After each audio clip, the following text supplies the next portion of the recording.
السلام عليكم ورحمة الله وبركاته. الحمد لله رب العالمين.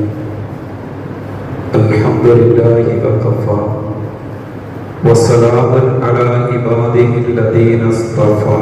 أما بعد، اللهم ألهمنا مراشد أمورنا وأعذنا من شرور أنفسنا ومن سيئات أعمالنا. رب اشرح لي صدري ويسر لي أمري واحلل عقدة من لساني يفقهوا قولي. سبحانك لا علم لنا إلا ما علمتنا إنك أنت العليم الحكيم. رب هب لي حكما وألحقني بالصالحين واجعلني لسان صدق في الآخرين واجعلني من ورثة جنة النعيم. إن نريد إلا الإصلاح ما استطعت وما توفيقي إلا بالله عليه توكلت وإليه أنيب. بسم الله الرحمن الرحيم. وجعلنا من بين أيديهم سدا ومن خلفهم سدا فأغشيناهم فهم لا يبصرون. صدق الله مولانا العلي العظيم. പ്രിയപ്പെട്ട സഹോദരന്മാരെ, സത്യവിശ്വാസികളെ, ഹിജ്റ വർഷ കലണ്ടർ പ്രകാരം ഹിജ്റ വർഷ കലണ്ടറിലെ അവസാനത്തെ മാസമായ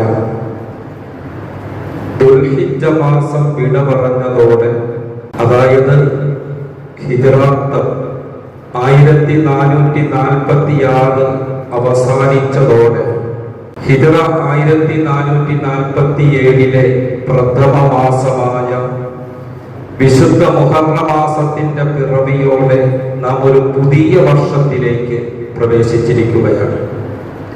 ഇന്ന് നമ്മളെല്ലാവരും ഒരു പുതുവർഷത്തിലാണ്, ഒരു പുതുവത്സരത്തിലാണ്. ഹിജ്റ 1446 അവസാനിച്ച് ഇന്നലെ മഗ്‌രിബോടുകൂടി പുതിയ വർഷം 1447 നമ്മളിലേക്ക് സമാഗതമായിരിക്കുകയാണ്. പ്രിയപ്പെട്ടവരെ, ഇത് നമ്മൾ പരിഗണിക്കുന്നില്ല എന്നുള്ളതാണ് സത്യം. ഒരു സത്യവിശ്വാസിയെ സംബന്ധിച്ചിടത്തോളം നാം ഏറ്റവും ശ്രദ്ധിക്കേണ്ടതും പരിഗണിക്കേണ്ടതുമായ കലണ്ടർ ഹിജ്റ വർഷ കലണ്ടറാണ്. മുസ്ലിം ലീഗരുടെ ആരാധന, ആചാര അനുഷ്ഠാനങ്ങൾ, ആഘോഷങ്ങളെല്ലാം ഹിജ്റ വർഷവുമായി ബന്ധപ്പെട്ടാണ് കിടക്കുന്നത്. ഈ കലണ്ടർ അടിസ്ഥാനപ്പെടുത്തി വേണം നാം നമ്മുടെ കാര്യങ്ങൾ തീരുമാനിക്കാനും കണക്കാക്കാനും.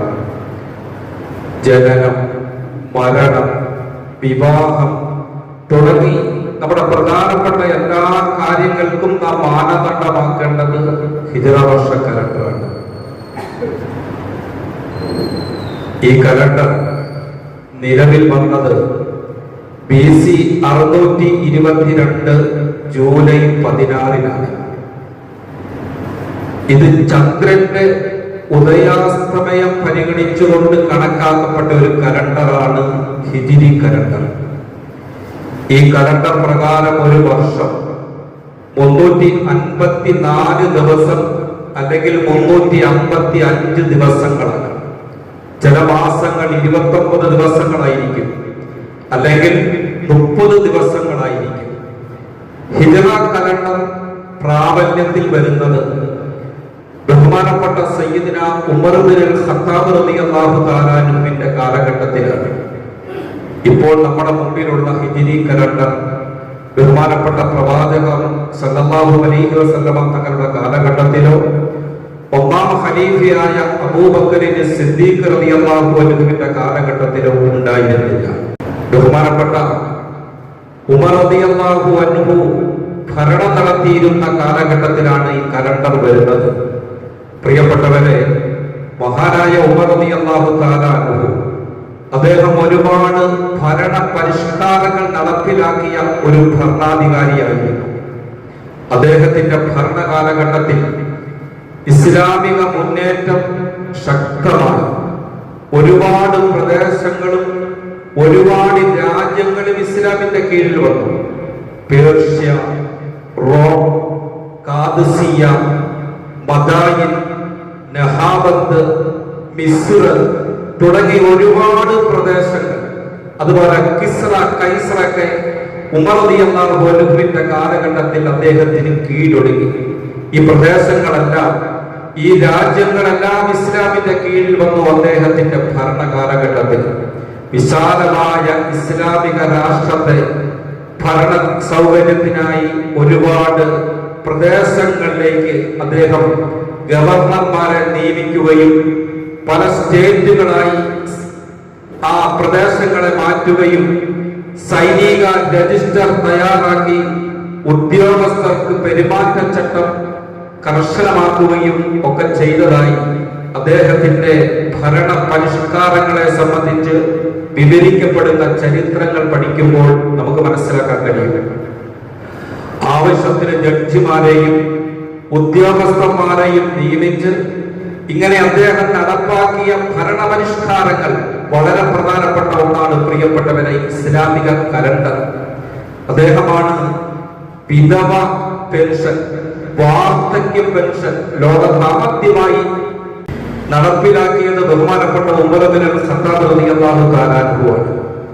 അതുപോലെ റേഷൻ സമ്പ്രദായം, റേഷൻ കാർഡ് ലോകത്ത് നിലവിൽ കൊണ്ടുവന്നത് സയ്യിദുന ഉമർ ഇബ്നുൽ ഖത്താബ് റളിയല്ലാഹു അൻഹുവിന്റെ ഭരണ കാലഘട്ടത്തിലായിരുന്നു. ഇങ്ങനെ ഒരുപാട് മാറ്റങ്ങൾ ബഹുമാനപ്പെട്ട ഉമർ ഇബ്നുൽ ഖത്താബ് റളിയല്ലാഹു അൻഹുവിന്റെ കാലഘട്ടത്തിൽ ഉണ്ടായി. അദ്ദേഹത്തിന്റെ ഭരണ പരിഷ്കാരത്തിന്റെ ഫലമായി അദ്ദേഹം കൊണ്ടുവന്ന ഒരു പ്രധാനപ്പെട്ട സംഗതിയാണ് ഇസ്ലാമിക കലണ്ടർ. ഹിജ്റ അടിസ്ഥാനമാക്കി ഇസ്ലാമിക കലണ്ടർ ഉമർ റളിയല്ലാഹു അൻഹു ആണ് നടപ്പിലാക്കിയത്. നമ്മൾ ഓരോ ഹിജ്റാബ്ദവും അവസാനിക്കുമ്പോൾ, പുതിയ വർഷങ്ങൾ സമാഗതമാകുമ്പോൾ, പ്രിയപ്പെട്ടവരെ, ഹിജ്റാബ്ദ കലണ്ടറിൽപ്പെട്ട ഓരോ മാസങ്ങളും നമ്മൾ എണ്ണുമ്പോൾ ഈ കലണ്ടർ എന്ത് വന്നു? ആരാണ് ഈ കലണ്ടർ രൂപീകരിച്ചത്? ഇത്തരത്തിലൊരു കലണ്ടർ രൂപീകരിക്കപ്പെടുന്നതിന്റെ പിന്നിലുള്ള ചരിത്രം എന്താണ്? വസ്തുനിഷ്ഠമായി നമ്മൾ മനസ്സിലാക്കണം.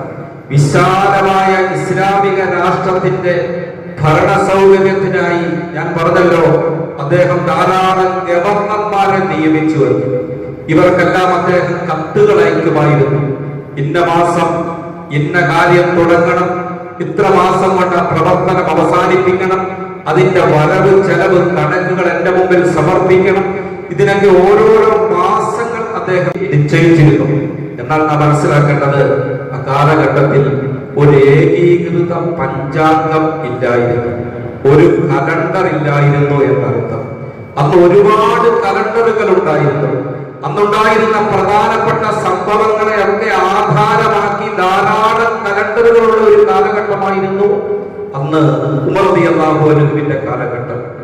പ്രധാനപ്പെട്ട സംഭവങ്ങൾ ഉദാഹരണമായി പറഞ്ഞാൽ, ആനക്കലഹ വർഷം. നമ്മളൊക്കെ മദ്രസയിൽ പ്രവാചകന്റെ ജന്മദിനത്തെ കുറിച്ച് ചെറിയ ക്ലാസ്സുകളിൽ പഠിക്കുമ്പോൾ പ്രവാചകൻ ജനിച്ചത് ആമുൽ ഫീൽ, ആനക്കലഹ വർഷം, പിന്നെ ഇങ്ങനെ നമ്മൾ പഠിച്ചിട്ടുള്ളതായിട്ട് നിങ്ങൾക്ക് ഓർമ്മയുണ്ടാകും. പ്രിയപ്പെട്ടവരെ, ഇങ്ങനെ പ്രധാനപ്പെട്ട പല സംഭവങ്ങളെയും ആധാരമാക്കിക്കൊണ്ട് ഒരുപാട് പഞ്ചാംഗങ്ങൾ, ഒരുപാട് കലണ്ടറുകളുള്ള ഒരു കാലഘട്ടം. ആ കാലഘട്ടത്തിൽ ബഹുമാനപ്പെട്ട അബൂ മൂസൽ അശ്അരി റളിയല്ലാഹു തആല അൻഹു, അദ്ദേഹം ഒരു ഗവർണർ, ഇസ്ലാമിക രാജ്യത്തിന്റെ ഉമർ റളിയല്ലാഹു അൻഹു നിയോഗിച്ച ഒരു ഗവർണറാണ് അബൂ മൂസൽ അശ്അരി റളിയല്ലാഹു അൻഹു. അദ്ദേഹത്തിന് ബഹുമാനപ്പെട്ട അമീറുൽ മുഅ്മിനീൻ സയ്യിദുന ഉമർ ഇബ്നുൽ ഖത്താബ് റളിയല്ലാഹു തആല അൻഹു ഒരു കത്തെഴുതി. അദ്ദേഹം നടപ്പിലാക്കേണ്ട ചില കാര്യങ്ങൾ നിർദ്ദേശിച്ചുകൊണ്ടൊരു കത്ത്. അതായത്, റബീഉൽ അവ്വൽ മാസത്തിൽ, മുഹറം മാസത്തിൽ ഇന്ന പദ്ധതിക്ക് തുടക്കം കുറിച്ച്, റബീഉൽ അവ്വൽ മാസത്തിൽ അത് പൂർത്തീകരിച്ച് ദുൽഹിജ്ജ മാസത്തിന് മുമ്പ് അതിന്റെ കണക്ക് സമർപ്പിക്കണമെന്നാണ് അബൂ മൂസൽ അശ്അരി റളിയല്ലാഹു അൻഹുവിന് ഖലീഫയായ ഉമർ ഇബ്നുൽ ഖത്താബ് റളിയല്ലാഹു അൻഹു കത്തെഴുതിയത്. നിങ്ങൾ ശ്രദ്ധിക്കണം, അന്ന് ഞാൻ പറഞ്ഞല്ലോ ഒരുപാട് കലണ്ടറുകൾ ഉണ്ടായിരുന്നുവെന്ന്. ഒരു കാല പിന്നെ ഏകീകൃതമായ ഒരു കാലഘടന അന്നുണ്ടായിരുന്നില്ല. അബൂ മൂസ അശ്അരി റളിയല്ലാഹു അൻഹു ഉമർ ഇബ്നുൽ ഖത്താബ് റളിയല്ലാഹു തആല അൻഹുവിന് കത്തെഴുതി, യാ അമീറൽ മുഅ്മിനീൻ, നിങ്ങൾ പറഞ്ഞ മുഹറം മാസം ഏത് കലണ്ടർ അടിസ്ഥാനപ്പെടുത്തിയുള്ള മുഹറം മാസമാണ്? കണക്ക് സമർപ്പിക്കണമെന്ന് നിങ്ങൾ ആവശ്യപ്പെട്ട റബീഉൽ അവ്വൽ ഏത് കാലഘടന അടിസ്ഥാനപ്പെടുത്തിയുള്ള റബീഉൽ അവ്വൽ മാസമാണ്? ഇങ്ങനെ അദ്ദേഹത്തിന് തിരിച്ചൊരു കത്തെഴുതി. അപ്പൊ ഉമർ റളിയല്ലാഹു അൻഹുവിന് മനസ്സിലായി ഒരു ഏകീകൃത പഞ്ചാംഗത്തിന്റെ ആവശ്യകതയെ കുറിച്ച്. പ്രിയപ്പെട്ടവരെ, ചുരുക്കി പറയാം, ബഹുമാനപ്പെട്ട ഉമർ ഇബ്നുൽ ഖത്താബ് റളിയല്ലാഹു അൻഹു പ്രസിദ്ധരായ നല്ല അഭിപ്രായങ്ങൾ പറയാൻ കഴിവുള്ള നല്ല ചിന്താശക്തിയുള്ള പ്രഗത്ഭരായ സഹാബാക്കളെ വിളിച്ചു. ആ സഹാബാക്കളെ വിളിച്ചൊരു യോഗം നടത്തി. എന്നിട്ട് ഒരു ഏകീകൃത പഞ്ചാംഗത്തിന്റെ ആവശ്യകതയെ സംബന്ധിച്ച് ഒരു കാലഘടനയെ കുറിച്ച് അദ്ദേഹം ആ സഹാബാക്കളുടെ മുമ്പിൽ അഭിപ്രായം ഉന്നയിച്ചു. ഓരോ സഹാബാക്കളും പറഞ്ഞു, നമുക്കൊരു ഏകീകൃത പഞ്ചാംഗം വേണം, ഒരു ഇസ്ലാമിക കലണ്ടർ വേണം എന്നെല്ലാവരും അഭിപ്രായപ്പെട്ടു. ഏതെങ്കിലും പ്രസിദ്ധമായ ഒരു സംഭവത്തെ ആധാരപ്പെടുത്തിക്കൊണ്ട് മാത്രമേ കലണ്ടർ രൂപീകരിക്കപ്പെടാൻ കഴിയുകയുള്ളൂ. അതുകൊണ്ട് ഏത് സംഭവത്തെ ആധാരപ്പെടുത്തി വേണം കലണ്ടർ രൂപീകരിക്കാൻ ചർച്ചയായി.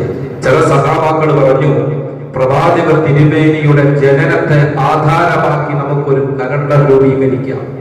ചിലര് പറഞ്ഞു, പ്രവാചകത്തിന്റെ നുബൂവത്ത്, പ്രവാചകന് 40 വയസ്സായപ്പോഴാണല്ലോ പ്രവാചകത്വം കിട്ടിയത്, ഈ പ്രവാചകത്വവുമായി ബന്ധപ്പെട്ട് നമുക്കൊരു കലണ്ടർ, അല്ല പ്രവാചകന്റെ വഫാത്തുമായി ബന്ധപ്പെട്ട്, ബദർ യുദ്ധവുമായി ബന്ധപ്പെട്ട്, ഇങ്ങനെ ഇത്തരത്തിലുള്ള സംഭവങ്ങളെ ആധാരപ്പെടുത്തിക്കൊണ്ട് അവലംബമാക്കിക്കൊണ്ട് കലണ്ടർ ഉണ്ടാക്കാമെന്നുള്ള വ്യത്യസ്തമായ അഭിപ്രായങ്ങൾ സദസ്സിൽ നിന്നും ഉടലെടുത്തു. ആ കൂട്ടത്തിൽ വലിയ പണ്ഡിതനാണ് അലി ഇബ്നു അബീ ത്വാലിബ് റളിയല്ലാഹു അൻഹു. വലിയ ചിന്തകനും ബുദ്ധിമാനുമാണ് സയ്യിദുന അലി ഇബ്നു അബീ ത്വാലിബ് റളിയല്ലാഹു തആല അൻഹു. അദ്ദേഹം പറഞ്ഞു, എനിക്കൊരു അഭിപ്രായമുണ്ട്, നമ്മളൊരു കലണ്ടർ രൂപീകരിക്കണം, അത് നമ്മുടെ ആവശ്യമാണ്. എന്റെ അഭിപ്രായത്തിൽ പ്രവാചക തിരുമേനി സല്ലല്ലാഹു അലൈഹി വസല്ലമ തങ്ങളും സഹാബത്തും പ്രവാചകന്റെ 53ാമത്തെ വയസ്സിൽ, പ്രവാചകന്റെ നുബൂവത്തിന്റെ 13ാമത്തെ വർഷത്തിൽ പ്രവാചകൻ മക്കയിൽ നിന്നും മദീനയിലേക്ക് പാലായനം നടത്തി. അതിസാഹസികമായ ഒരു യാത്ര, ഒരുപാട് പ്രയാസങ്ങളും ബുദ്ധിമുട്ടുകളും സഹിച്ച് മക്കയിൽ നിന്നും ഏതാണ്ട് 400 കിലോമീറ്റർ അകലെയുള്ള മദീനയിലേക്കുള്ള പ്രവാചകന്റെ ത്യാഗോജ്ജലമായ ഒരു യാത്ര, അതാണ് ഹിജ്റ. ഈ ഹിജ്റ എന്ന സംഭവത്തെ അടിസ്ഥാനപ്പെടുത്തിക്കൊണ്ട് നമുക്കൊരു കലണ്ടറും ഉണ്ടാക്കാമെന്ന് സയ്യിദുന അലി റളിയല്ലാഹു തആല അൻഹു അഭിപ്രായപ്പെട്ടു. പ്രിയപ്പെട്ടവരെ, ഭൂരിപക്ഷം സഹാബാക്കളും ഈ അഭിപ്രായം പിന്താങ്ങി. കാരണം പ്രവാചക ജീവിതത്തിലെ ഏറ്റവും സുപ്രധാനമായ ഒരു സംഭവമാണ് ഹിജ്റ. ഇസ്ലാമിക പ്രബോധന പ്രചരണ രംഗത്ത് ഒരു വഴിത്തിരിവായ സംഭവമായിരുന്നു ഹിജ്റ. ഈ ഹിജ്റയെ അടിസ്ഥാനപ്പെടുത്തിക്കൊണ്ട് കാലഘടന, കലണ്ടർ തയ്യാറാക്കാമെന്ന അലി റളിയല്ലാഹു തആല അൻഹുവിന്റെ അഭിപ്രായം മാനിച്ചുകൊണ്ട് ഖലീഫയായിരുന്ന അമീറുൽ മുഅ്മിനീൻ സയ്യിദുന ഉമർ ഇബ്നുൽ ഖത്താബ് റളിയല്ലാഹു തആല അൻഹു തയ്യാറാക്കിയ കലണ്ടറാണ് ഇന്ന് ലോക പ്രസിദ്ധമായ, ഇന്ന് ലോക മുസ്ലിമീങ്ങൾ അംഗീകരിക്കുന്ന ഹിജ്രി കലണ്ടർ എന്ന് നാം മനസ്സിലാക്കുക. ഇത് രൂപീകരിക്കപ്പെട്ടത് സയ്യിദുന ഉമർ ഇബ്നുൽ ഖത്താബ് റളിയല്ലാഹു അൻഹു. ഈ കലണ്ടറിന്റെ തുടക്കം മുഹറം മാസമാണ്. മുഹറം മാസം കൊണ്ട് തുടങ്ങുന്ന ഹിജ്രി കലണ്ടർ അവസാനിക്കുന്നത് ദുൽഹിജ്ജ മാസം കൊണ്ടാണ്. പ്രിയപ്പെട്ട സഹോദരന്മാരെ, അറബി കലണ്ടർ നമ്മൾ മനസ്സിലാക്കണം. അറബി മാസങ്ങൾ നമ്മൾ പഠിക്കണം.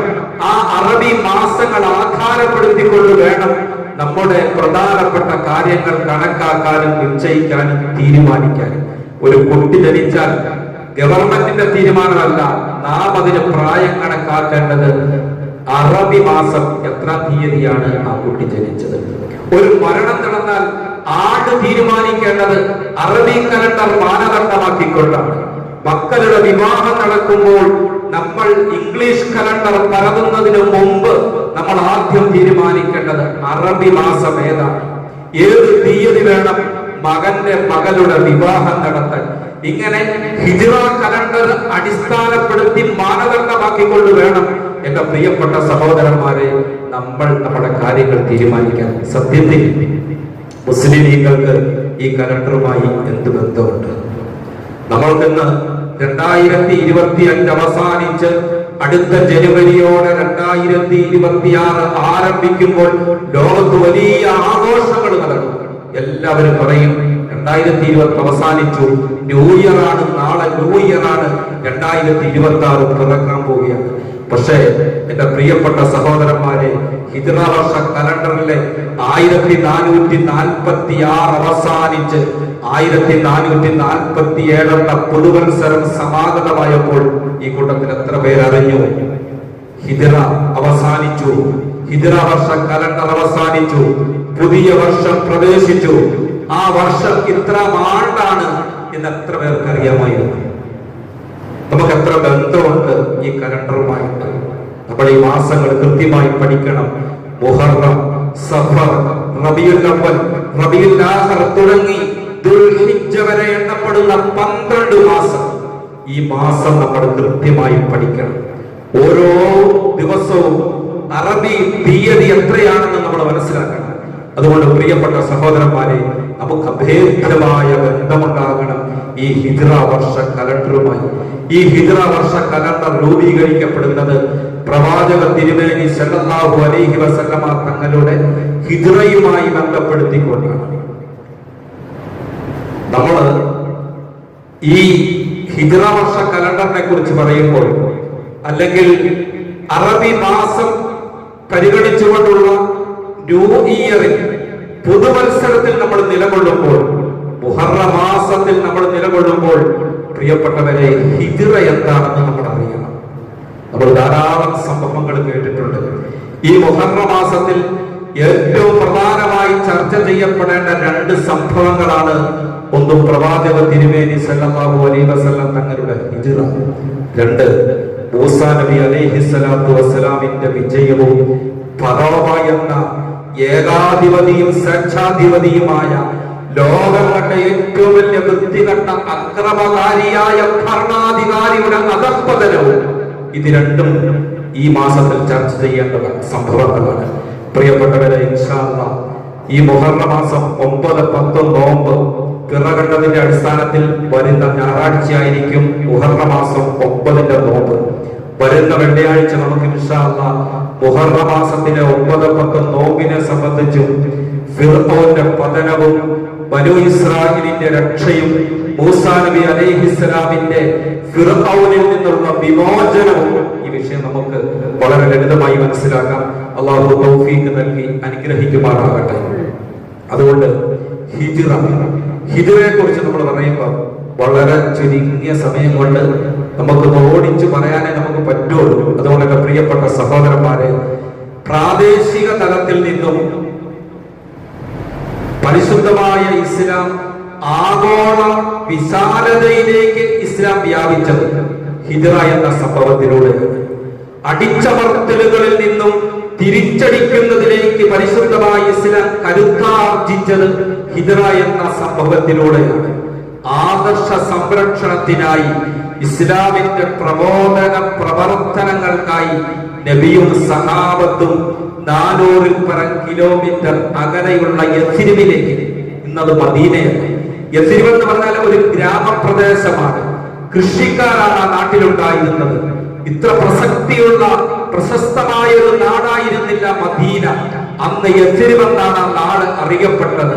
പ്രവാചകന്റെ പാലായനത്തെ തുടർന്ന് പ്രവാചകരും സഹാബത്തും അവിടെ താമസം തുടങ്ങിയതിനു ശേഷമാണ് അത് മദീന മുനവ്വറ, ലോകത്തിലെ ഏറ്റവും വലിയ പട്ടണമായി മാറിയത്. ഇന്നത് പ്രശോഭിത നഗരി എന്നറിയപ്പെടുന്ന സ്ഥലമാണ് മദീന പട്ടണം. അൽ മുനവ്വറ, പ്രശോഭിതമായ നഗരം, വലിയ പട്ടണമാണ്. രാവും പകലും പാല് പോലെ തിളങ്ങി നിൽക്കുന്ന, അവിടെ എപ്പോഴും പകലാണ്. പ്രിയപ്പെട്ടവരെ, അല്ലാഹു പോകാൻ കാണാൻ നമുക്ക് തൗഫീഖ് നൽകി അനുഗ്രഹിക്കുമാറാകട്ടെ. പ്രവാചകന്റെ 53-ാമത്തെ വയസ്സിലാണ് ഈ പാലായനം നടക്കുന്നത്. ഞാൻ നേരത്തെ സൂചിപ്പിച്ചതുപോലെ നുബൂവത്ത് കിട്ടി 13-ാമത്തെ വർഷത്തിലാണ്. പ്രവാചക തിരുമേനി സല്ലല്ലാഹു അലൈഹി വസല്ലമ തങ്ങൾ നുബൂവത്തിന് ശേഷം ആദ്യത്തെ 3 വർഷക്കാലം രഹസ്യമായിട്ടാണ് പ്രബോധനം നടത്തിയത്. ഇസ്ലാമിന്റെ പ്രബോധനം വളരെ രഹസ്യമായി ഓരോ സഹാബാക്കളുടെയും വീട്ടിൽ ആരാരും അറിയാതെ വളരെ രഹസ്യമായി പ്രബോധനം നടത്തിയ പ്രവാചകൻ ഏതാണ്ട് 3 വർഷം കഴിഞ്ഞപ്പോൾ 10ഓളം സഹാബാക്കൾ ഇസ്ലാമിലേക്ക് വന്നു. മനസ്സിലാക്കണം, 10ഓളം സഹാബാക്കൾ ഇസ്ലാമിലേക്ക് വന്നതിനെ തുടർന്ന് പ്രവാചകൻ പിന്നീടുള്ള 10 വർഷക്കാലം പരസ്യ പ്രബോധനം നടത്തി. പരസ്യമായി പ്രബോധനം, ഇസ്ലാമിനെ പരസ്യമായി പ്രവാചകൻ പ്രചരിപ്പിക്കാൻ തുടങ്ങി. അള്ളാഹുവിന്റെ ഏകത്വം പരസ്യമായി പ്രവാചകൻ വിളംബരം ചെയ്യാൻ തുടങ്ങി. ഇതിനെ സംബന്ധിച്ച് ഇതിനെ തുടർന്ന് മക്കയിലുള്ള സർവ്വ ആളുകളും പ്രവാചകന്റെ ശത്രുക്കളായി മാറി. മുസ്ലിമീങ്ങളായ സഹാബത്തിന്റെ ശത്രുക്കളായി മാറി. ചരിത്രം നമ്മൾ ഒരുപാട് കേട്ടിട്ടുണ്ട്. വളരെ ക്രൂരമായിട്ട് പ്രവാചകനെയും സഹാബത്തിനെയും അവരാക്രമിച്ചു, പരിഹസിച്ചു. പ്രവാചകനെയും സഹാബത്തിനെ വല്ലാതെ കഷ്ടപ്പെടുത്തി, ഉപരോധം പോലും ഏർപ്പെടുത്തിയെന്ന് ചരിത്രത്തിൽ കാണാം. ശിഅബ് അബീ താലിബ് എന്ന് പറയുന്ന ചെരുവിൽ 3 വർഷക്കാലം ഉപരോധം ഏർപ്പെടുത്തി.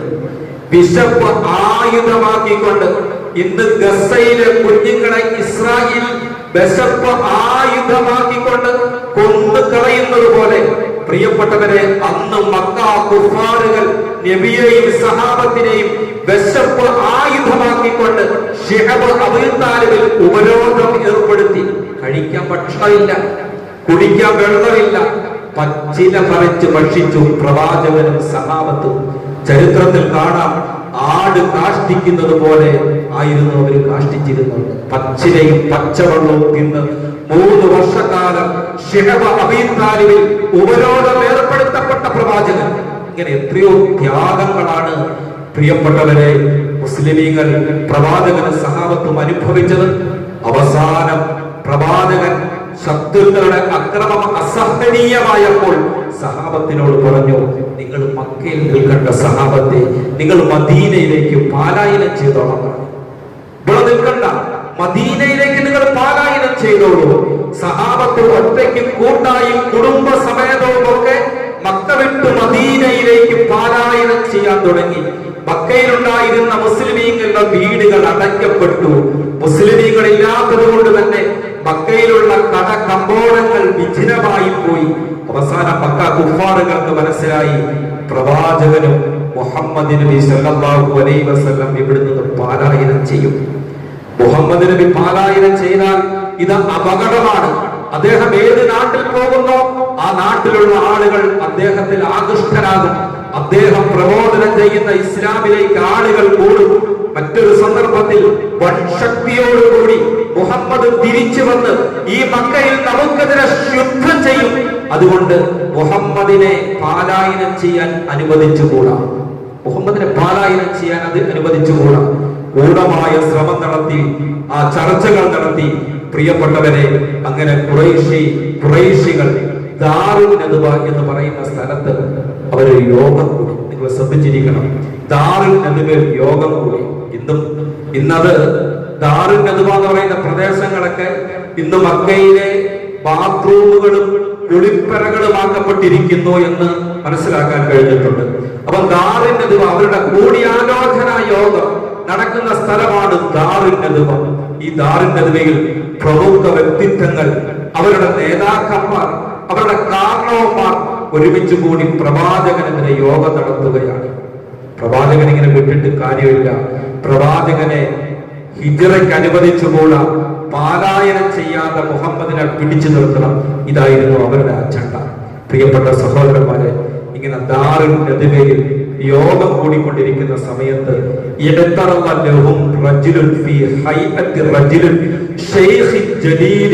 ഒരു പടുവൃദ്ധനായ ഒരു മനുഷ്യൻ, അദ്ദേഹത്തിന്റെ പ്രൗഢമായ വേഷത്തിൽ ആര് കണ്ടാലും ആദരിച്ചു പോകുന്ന, ബഹുമാനിച്ചു പോകുന്ന ഒരു വൃദ്ധന്റെ രൂപത്തിൽ ഒരു മനുഷ്യൻ അവരുടെ കൂടിയാലോചന മന്ദിരത്തിലേക്ക് കടന്നു വന്നു. അവരിങ്ങനെ യോഗങ്ങൾ നടക്കുകയാണ്. ചില ആളുകൾ പറഞ്ഞു, മുഹമ്മദിനെ നമുക്ക് കെട്ടിയിടാം, റൂമിൽ വീട്ടിൽ ബന്ധസ്ഥനാക്കാം, അദ്ദേഹത്തിനെ നമുക്ക് വീട്ടുതടങ്കലിലാക്കാം എന്ന് ചില ആളുകൾ പറഞ്ഞു. ഈ പടുവൃദ്ധനായ ഷെയ്ഖ് അദ്ദേഹം എഴുന്നേറ്റ് പറഞ്ഞു, എനിക്കൊരു അഭിപ്രായം പറയാനുണ്ട്. അപ്പോഴാണ് ആളുകൾ ഇദ്ദേഹത്തെ ശ്രദ്ധിക്കുന്നത്. അവർ ചോദിച്ചു, മനുഷ്യ ആരാണ് നിങ്ങൾ? പ്രൗഢമായ വേഷവിധാനത്തോടെ ഗാംഭീര്യമുള്ള മുഖഭാവത്തോടുകൂടി അവരുടെ കൂടിയാലോചന, രഹസ്യ കൂടിയാലോചന യോഗത്തിലേക്ക് കടന്നു വന്ന ഈ ഷെയ്ഖ് ആരാണ്? അയാൾ പറഞ്ഞു, ഷെയ്ഖും മിൻ അഹ്ലി നജ്ദ്, ഞാൻ നജ്ദിൽ നിന്ന് വന്നതാണ്, ഞാൻ നജ്ദുകാരനാണ്. നിങ്ങൾ ഇതുപോലൊരു യോഗം സംഘടിപ്പിച്ചിരിക്കുന്ന വിവരം പറഞ്ഞുകൊണ്ട് വന്നതാണ്. അവര് പറഞ്ഞു, മുഹമ്മദിനെ വീട്ടുതടങ്കലിടണം. ഈ ഷെയ്ഖ് വൃദ്ധനായ മനുഷ്യൻ പറഞ്ഞു, മണ്ടത്തരമാണ്. വീട്ടുതടങ്കലിട്ടാൽ അദ്ദേഹത്തിന്റെ അനുയായികൾ വന്ന് നിങ്ങളോട് സമരം ചെയ്ത് അദ്ദേഹത്തിന്റെ ഗന്ധസ്ഥലത്തിൽ നിന്നും വീട്ടുതടങ്കലിൽ നിന്നും അദ്ദേഹത്തെ ബോധിപ്പിക്കും. മണ്ടത്തരമാണ്, ചെയ്യാൻ പാടില്ല. ഉടനെ മറ്റൊരാൾ പറഞ്ഞു, അദ്ദേഹത്തിന് നാട് കടക്കണം.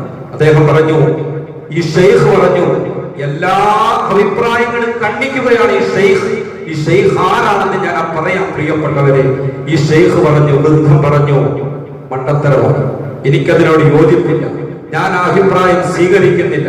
നിങ്ങൾ മുഹമ്മദിനെ നാടുകടത്തിയാൽ അദ്ദേഹം സൽസ്വഭാവിയാണ്, സത്യസന്ധനാണ്.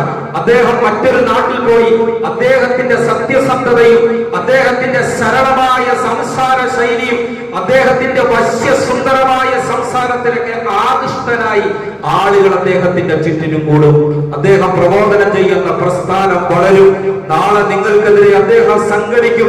നിങ്ങളോട് യുദ്ധം ചെയ്യാൻ വലിയൊരു സന്നാഹവുമായി അദ്ദേഹം ഈ മക്കയിലേക്ക് വരാൻ കാരണമായി തീരും. നാട് കടത്തണ്ട, അതിനെക്കുറിച്ച് എനിക്ക് അഭിപ്രായമില്ല. ഇങ്ങനെ ഓരോ അഭിപ്രായങ്ങളും ഈ ഷെയ്ഖ് ഖണ്ഡിച്ചുകൊണ്ടിരിക്കുന്ന സമയത്ത് ഖുറൈശികളുടെ നേതാവായ അബൂ ജഹലിന് ഹിഷാം എഴുന്നേറ്റിട്ട് പറഞ്ഞു, എനിക്കൊരു അഭിപ്രായമുണ്ട്. എന്താണ് അബൂ ജഹലിന്റെ അഭിപ്രായം? മുഹമ്മദ് നബി സല്ലല്ലാഹു അലൈഹി വസല്ലമയെ മക്കയിൽ 12 പ്രസിദ്ധമായ ഗോത്രങ്ങളുണ്ട്. 12 ഗോത്രങ്ങൾ. അതിലൊരു ഗോത്രം പ്രവാചകന്റെ ഗോത്രമാണ്. ഈ ഗോത്രം ഒഴിവാക്കി ബാക്കി 11 ഗോത്രത്തിൽപ്പെട്ട യുവാക്കളായ അരോഗതയുടെ ഗാത്രനായ ധീരനായ ചെറുപ്പക്കാർ വീട് വളഞ്ഞുകൊണ്ട് പ്രവാചകൻ വീട്ടിൽ നിന്നും പുറത്തിറങ്ങുമ്പോൾ എല്ലാവരും പ്രവാചകന്റെ നേരെ ചാടി വീഴുകയും പ്രവാചകനെ വെട്ടിനിറുക്കുകയും ചെയ്യണമെന്നാണ് എന്റെ അഭിപ്രായം. പ്രവാചകനെ വകവരുത്തണം, വെട്ടുനുറുക്കണം. 11 ഗോത്രത്തിൽപ്പെട്ട ചെറുപ്പക്കാർ സംഘടിക്കണം. അബൂ ജഹൽ അഭിപ്രായപ്പെട്ടപ്പോൾ ഈ നജ്ദിൽ നിന്നും വന്ന ഈ വൃദ്ധനായ മനുഷ്യൻ പറഞ്ഞു, അൽ ഖൗലു മാ ഖാല റജുൽ ഹാദ റഅയു ലാ അറാ ഗൈറു.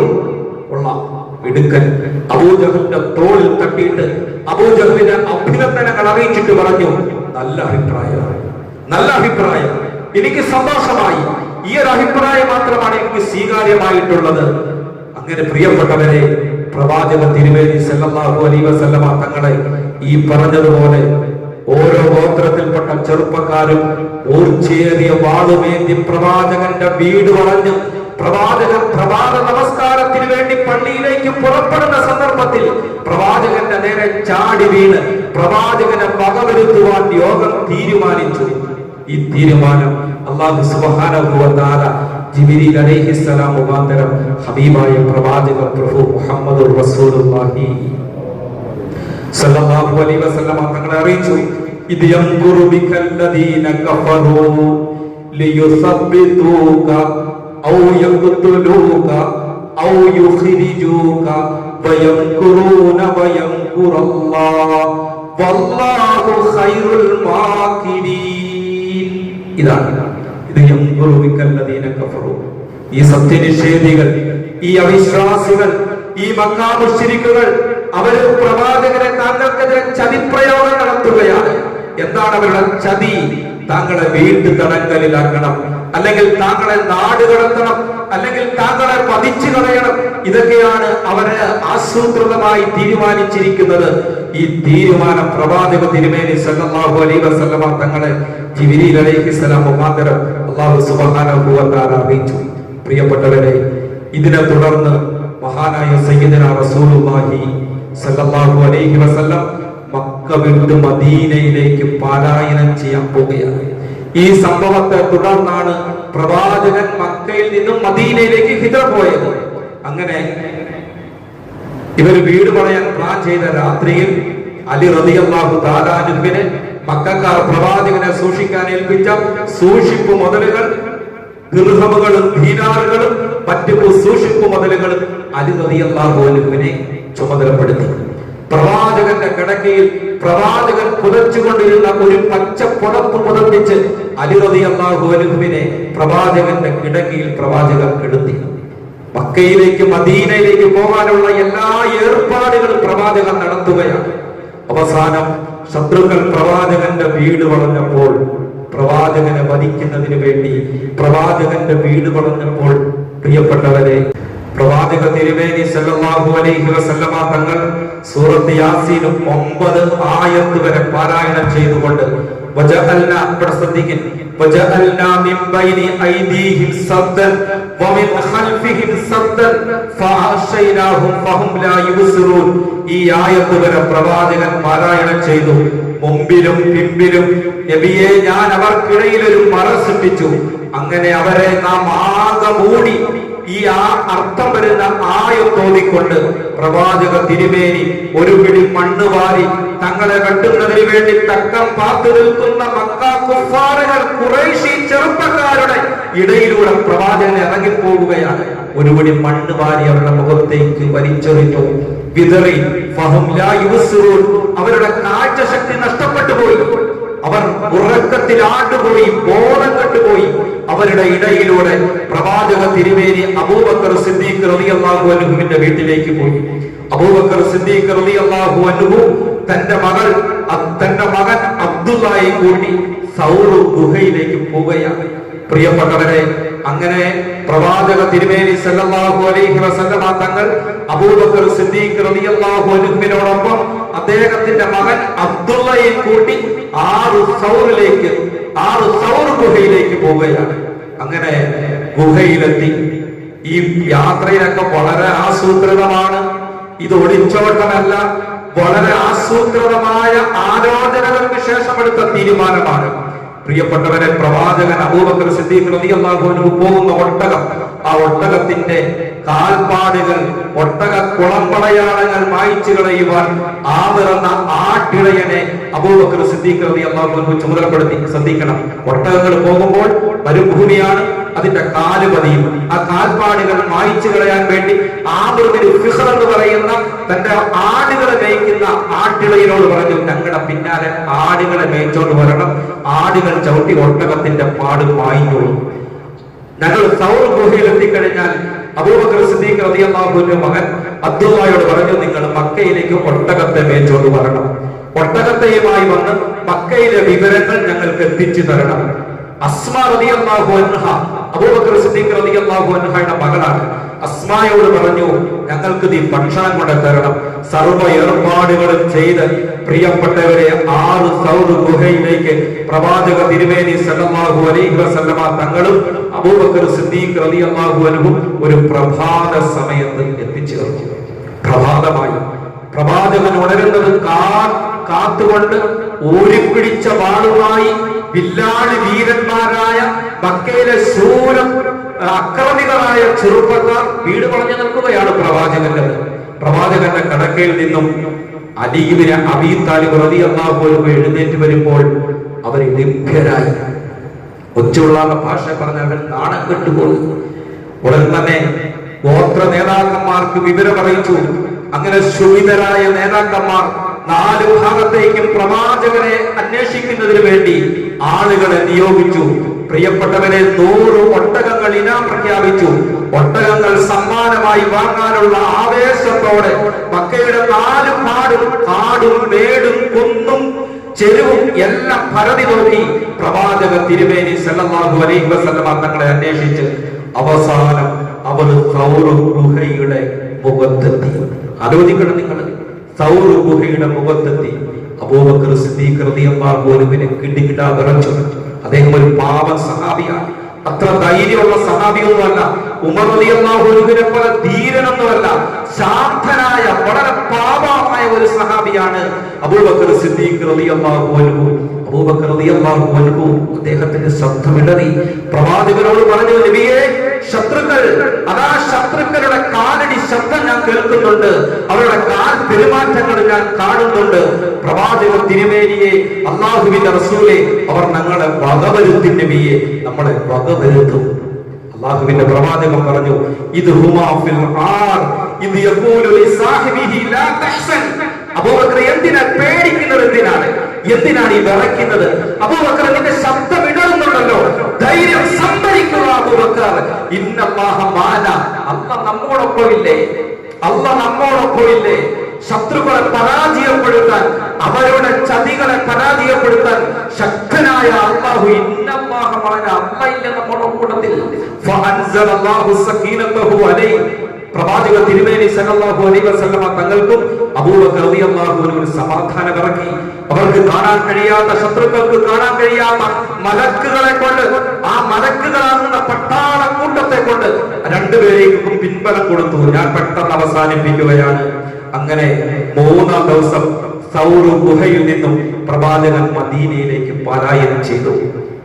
പ്രവാചക തിരുമേനി സല്ലല്ലാഹു അലൈഹി വസല്ലം മക്കയുടെ അതിർത്തിയിൽ നിന്നുകൊണ്ട്, എന്റെ പ്രിയപ്പെട്ട സഹോദരന്മാരെ, അല്ലാഹുവിന്റെ റസൂൽ പറഞ്ഞ വാക്കുകൾ പറഞ്ഞ് ഞാൻ അവസാനിപ്പിക്കുകയാണ്.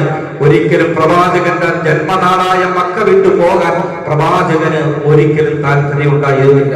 അല്ലാഹുവിന്റെ കൽപ്പന പ്രകാരം മാത്രം അങ്ങനെ പ്രവാചകൻ ഹസ്വറ എന്ന് പറയുന്ന മക്കയുടെ അതിർത്തി പ്രദേശമായ ഒരു ചന്ത, ഹസ്വറ എന്ന് പറയുന്ന ഒരു മാർക്കറ്റ് ഉണ്ട്. ആ മാർക്കറ്റിൽ നിന്നുകൊണ്ട് പ്രവാചകൻ മക്കയിലേക്ക് നോക്കി.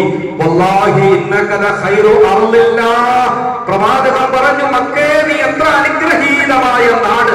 നിന്റെ മടിത്തട്ടിലാണല്ലോ ഞാൻ ജനിച്ചു വീണത്, നിന്റെ മടിത്തട്ടിലാണല്ലോ ഞാൻ കളിച്ചു വളർന്നത്, നിന്നിൽ ജീവിക്കുമ്പോഴാണ് എനിക്ക് പ്രവാചകത്വം കിട്ടിയത്.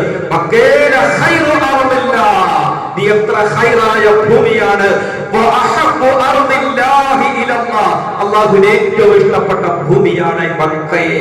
അല്ലാഹുവിന് ഏറ്റവും ഇഷ്ടപ്പെട്ട ഭൂമിയാണ് മക്കയെ. നീ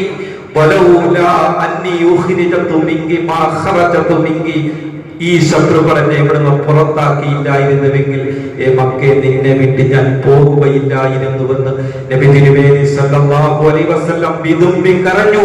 പൊട്ടിക്കരഞ്ഞുകൊണ്ട് മക്കയെ നോക്കി പറഞ്ഞത് ബഹുമാനപ്പെട്ട അബ്ദുല്ലാഹി ഇബ്നു അദീ റളിയല്ലാഹു അൻഹു പറയുന്നുണ്ട്.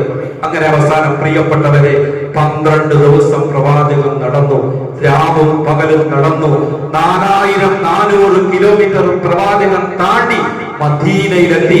പ്രവാചകന്റെ ആഗമന വാർത്ത അറിയിച്ചുകൊണ്ട്, നമ്മൾ പണ്ട് പഠിച്ചിട്ടുള്ളത് പോലെ മദീനയിലുള്ള ആവാലവൃത്ത ജനങ്ങൾ പ്രവാചക തിരുമേനിയുടെ ആ പൂമോനി ഒന്ന് കാണാൻ, ആ പ്രവാചകന്റെ വട്ടമവും ഒന്ന് കാണാൻ, ആ പ്രവാചകനെ സ്വീകരിക്കാൻ അവർ തടിച്ചുകൂടി. അവർ പാട്ടുപാടി സ്വീകരിച്ചു. താല അൽ ബദറു അലൈന മിൻ ഫനിയാതിൽ വദായി വജബ ശുക്രു അലൈന വദാലില്ലാഹി ദായി. ഇങ്ങനെ പ്രവാചകനെ പാട്ടുപാടി മദീനയിലെ കുട്ടികളും സ്ത്രീകളും വൃദ്ധന്മാരും സ്വീകരിച്ചു. പ്രിയപ്പെട്ടവരെ, ഈ ഒരു സംഭവത്തെ ആസ്പദമാക്കി അടിസ്ഥാനപ്പെടുത്തിക്കൊണ്ടാണ് ഹിജ്റ വർഷ കലണ്ടർ രൂപീകരിക്കപ്പെടുന്നത്. ബഹുമാനപ്പെട്ട ഉമർ ഇബ്നുൽ ഖത്താബ് റളിയല്ലാഹു അൻഹുവിന്റെ കാലഘട്ടത്തിലാണ് ഈ കലണ്ടർ രൂപീകരിക്കപ്പെടുന്നത്. 1457-ാം ആണ്ടിലേക്ക് നമ്മൾ പ്രവേശിച്ചിരിക്കുകയാണ്. ഇൻഷാ അല്ലാഹ് മുഹറം 9, 10 അതുമായി ബന്ധപ്പെട്ട ചരിത്രങ്ങളൊക്കെ ഞാൻ സൂചിപ്പിച്ചതുപോലെ ഒരു നാഴ്ച പറയാം. നമുക്ക് ഈ ചരിത്രങ്ങളൊക്കെ ഓടിച്ചു പറഞ്ഞാൽ ഒന്നും മനസ്സിലാക്കിയിട്ട് ഇതിന്റെ ഗുണപാഠങ്ങൾ കൂടി പറയാൻ നമുക്ക് സമയമില്ല. അതുകൊണ്ട് പ്രവാചകന്റെ ഹിജ്റയുമായി ബന്ധപ്പെട്ട ചരിത്രങ്ങളൊക്കെ നാം പഠിക്കുക. പ്രവാചക ചരിത്രങ്ങൾ പഠിച്ച് പാഠങ്ങൾ ഉൾക്കൊള്ളുക. അല്ലാഹു നമ്മളെല്ലാവരെയും അനുഗ്രഹിക്കുമാറാകട്ടെ.